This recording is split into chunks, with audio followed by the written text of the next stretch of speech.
Qual deve ser a visão de um conservador cristão quanto ao liberalismo como corrente filosófica? Vamos discutir um pouquinho sobre isto?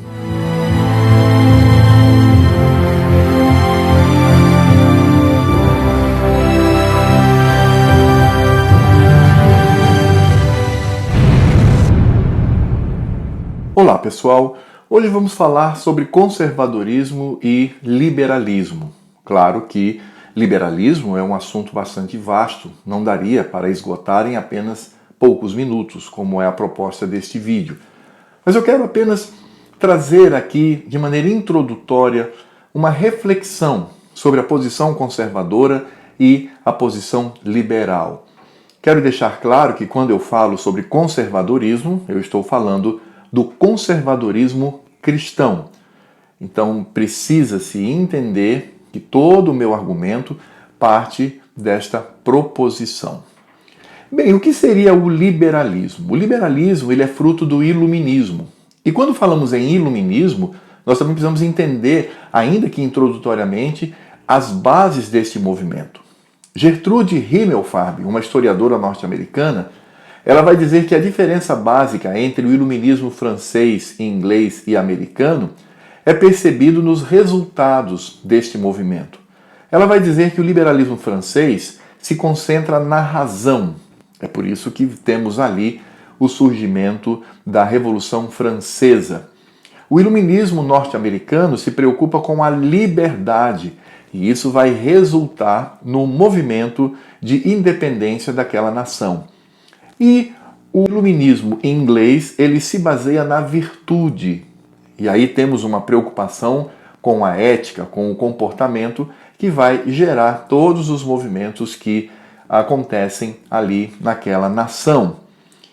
Ao falarmos sobre liberalismo, então estamos falando deste liberalismo que vem do iluminismo britânico, ou mais especificamente o iluminismo inglês.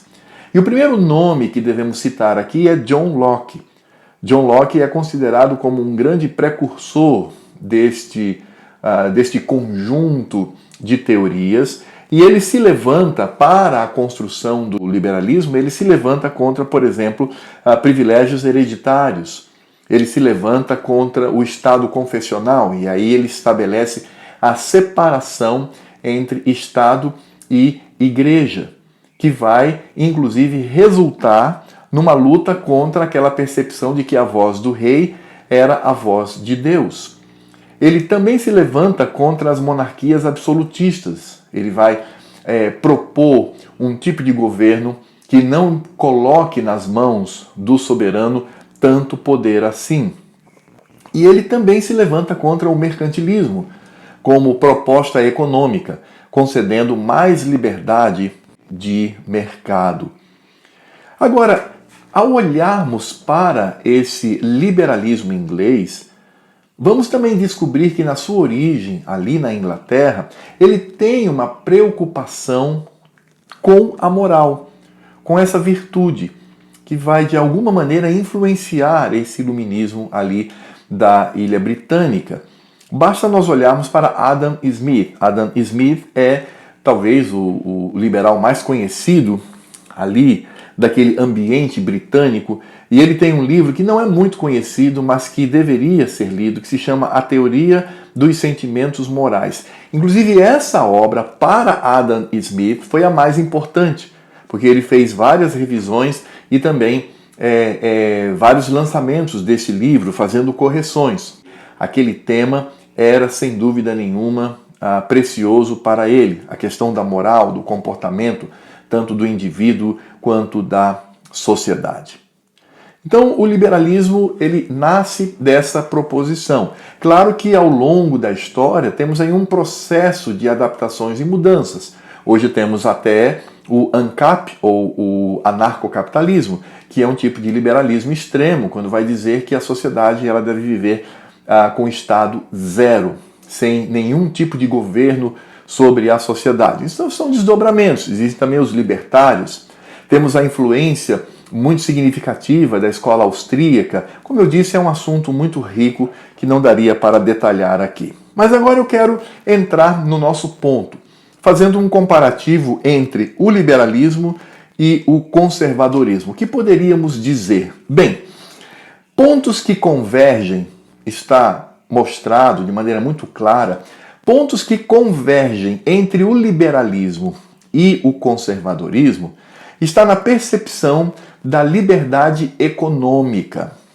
Nós, conservadores, nós defendemos que o mercado ele deve ser livre, ele não pode sofrer interferência do Estado. Nisto, consequentemente, nós conservadores, assim como os liberais, defendemos o Estado mínimo. Esse Estado que não pode interferir na economia, como também não pode interferir em outras esferas sociais.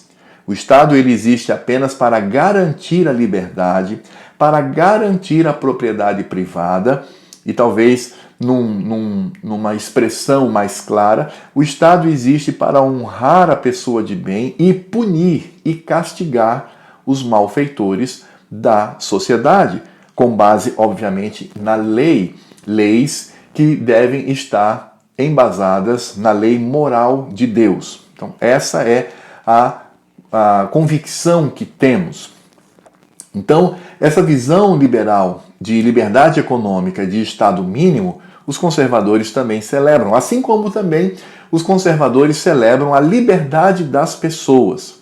As pessoas, elas precisam ter liberdade na sociedade.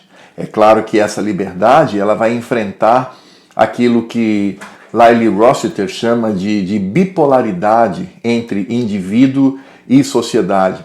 Quando Lyle Rossiter vai reproduzir aquilo que já existe desde muito tempo com base na percepção judaico-cristã, que é a regra de ouro. Então, sim, as pessoas são livres, mas elas também precisam ter um comportamento que venha adequar a sua convivência na sociedade. E é aí que entra a regra de ouro. O que é regra de ouro?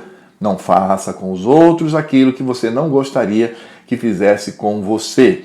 Isso está embasado naquilo que Cristo, o Senhor, diz: amar ao próximo como a si mesmo. Ele apenas lembra esta lei moral contida nas Escrituras Sagradas.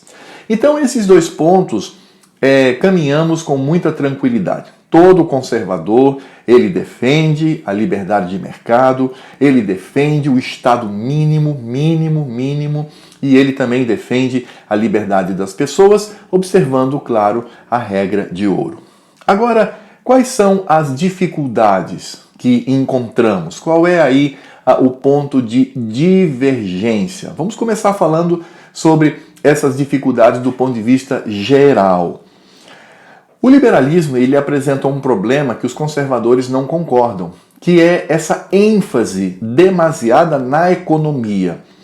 O liberal ele tem uma visão toda voltada para as questões econômicas, incluindo até o ordenamento jurídico, quando esse ordenamento jurídico ele tem que estar voltado especialmente para o mercado. Mas nós conservadores não vemos desta forma.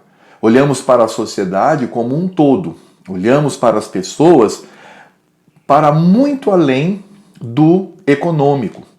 Agora, por que o liberalismo ele celebra tanto a questão econômica? Talvez isto esteja baseado em dois preceitos do liberalismo. E isso se desenvolveu bastante ao longo do tempo. Primeiro, é olhar para o indivíduo como uma totalidade em si mesmo. O liberalismo, ao contrário do coletivismo, que é a visão da esquerda, eles olham e focam o indivíduo. E esse indivíduo é uma soberania em si mesmo. Isso advém do deísmo.